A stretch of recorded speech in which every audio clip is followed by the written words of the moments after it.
Telangana rising global summit వేదికగా రాష్ట్రానికి పెట్టుబడుల ప్రవాహం కొనసాగుతోంది. సదస్సు తొలి రోజు 3,97,000 కోట్ల రూపాయల మేర పెట్టుబడులకు ఎంఓయూలు కుదరగా ఇవాళ ఇప్పటి వరకు 2,96,495 కోట్ల మేర పెట్టుబడులకు ఒప్పందాలు ఖరారయ్యాయి. పెద్ద ఎత్తున డేటా సెంటర్లు ఏర్పాటు చేసేందుకు పలు సంస్థలు ముందుకొచ్చాయి. రాష్ట్రంలో పెట్టుబడులకు ఆసక్తి చూపుతున్న దేశ విదేశాలకు చెందిన వివిధ కంపెనీల ప్రతినిధులు ముఖ్యమంత్రి రేవంత్ రెడ్డి పలువురు మంత్రులతో వరుసగా భేటీ అవుతున్నారు. రేవంత్ రెడ్డితో ఫిరోజ్ షా గోద్రేజ్, రాకేష్ స్వామి సమావేశమై హైదరాబాద్లో తమ కంపెనీ విస్తరణపై చర్చించారు. పాలు, FMCG, real estate, oil palm విభాగాల్లో పెట్టుబడులకు ఆసక్తి కనబరిచారు. Taj GVK managing director Shalini Bhupal కూడా సీఎంను కలిసి ఆర్టీజీ రంగంలో తాము చేపట్టబోయే ప్రాజెక్టులను వివరించారు. సీఎం రేవంత్ రెడ్డితో prestige group CEO Swaroop Anivesh, analog AI ప్రతినిధులు, కేఈఐ గ్రూప్స్ ప్రతినిధులు ప్రత్యేకంగా భేటీ అయ్యారు. సీఎం రేవంత్ రెడ్డిని కలిసిన హవీషా హాస్పిటాలిటీ, సారస్ ఇన్ఫ్రాస్ట్రక్చర్, పోలిన్ గ్రూప్, మల్టీవర్స్ కారవాన్ ప్రతినిధులు ఆయా రంగాల్లో పెట్టుబడులు పెట్టేందుకు ఆసక్తి చూపారు.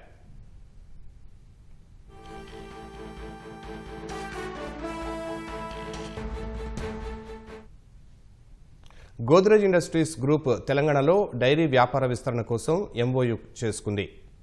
ఫర్టిస్ ఇండియా ప్రైవేట్ లిమిటెడ్ ఆధునిక ఫుడ్ అగ్రికల్చర్ R&D సెంటర్ ఏర్పాటు చేసేందుకు ముందుకొచ్చింది. తెలంగాణలో 650 కోట్లతో ఫుడ్ బెవరేజీ తయారీ యూనిట్ 2 విస్తరణకు కేజేఎస్ ఇండియా ఒప్పందం కుదుర్చుకుంది. 1100 కోట్లతో ప్రీమియం ఎగుమతి దృష్ట్యా ఫ్రీజ్ డ్రైడ్ కాఫీ ప్లాంట్ ఏర్పాటుకు vintage coffee and beverages limited MOU చేసుకుంది. 1500 కోట్లతో ఫుడ్ ఎఫ్ఎంసీజీ మల్టీ ప్రోడక్ట్ తయారీ యూనిట్ నెలకొల్పేందుకు రిలయన్స్ కన్స్యూమర్ ప్రొడక్ట్స్ లిమిటెడ్ ప్రభుత్వంతో అవగాహన కుదుర్చుకుంది. 1000 కోట్లతో ఎలక్ట్రానిక్స్ కాంట్రాక్ట్ మ్యానుఫ్యాక్చరింగ్ సేవల విస్తరణ చేపడతామని కైన్స్ టెక్నాలజీ ఇండియా లిమిటెడ్ ప్రకటించింది.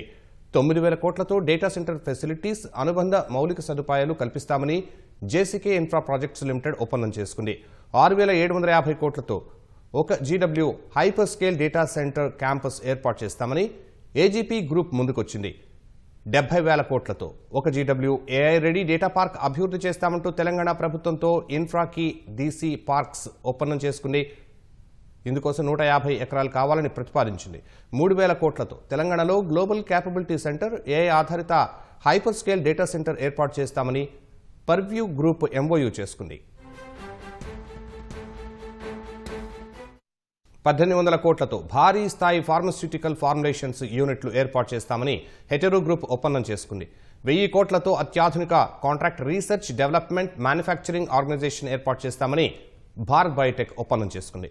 2,000 కోట్లతో complex generics, injectables, oral solids, biosimilars, biologics విస్తరణ చేపడతామని అరబిందో ఫార్మా ఎంఓయూ చేసుకుంది. 4,000 కోట్లతో పెద్ద ఎత్తున వ్యాక్సిన్, R&D, CDMO సౌకర్యాల విస్తరణ చేపడతామని బయోలాజికల్ లిమిటెడ్ ఒప్పందం కుదుర్చుకుంది.